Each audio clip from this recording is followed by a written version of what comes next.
In Oklahoma, in 1971, you don't bring home a baby. My grandpa said, nope. And she had me at a hospital that had an adoption agency attached to it. And so I was adopted at like 10 days old, I think it is. And church grandma and grandpa are my mommy and daddy.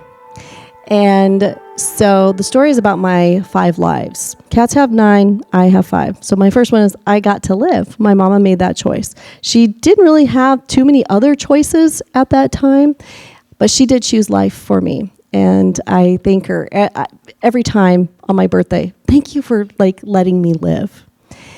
And then my life got rescued. That's my second one. My mommy and daddy rescued me. And they rescued me from who knows what my life could have been like.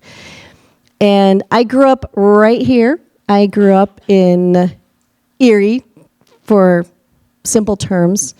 I went to the same school, K through 12. But I went to church in Longmont. And this area that you are growing up in is so different than when I grew up. When I left Erie High School, there were 1,250 people in the town, not my school, in the town. I had 54 people I graduated with, and I could probably tell you all their names. It was small. This whole area was small. I went to church in Longmont, and it was not my favorite place to go. I got bullied there because I was the country girl, and they would say things like, oh, did you spend your weekend throwing rocks in the creek? I was like, yeah, no. And I didn't like church. I did not like it at all. The adults would fight a lot, and my youth group was probably the worst youth group in history, and I'm going to tell you why.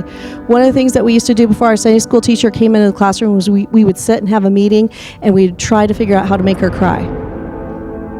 At church, y'all. That's who we were. We did not get along at all.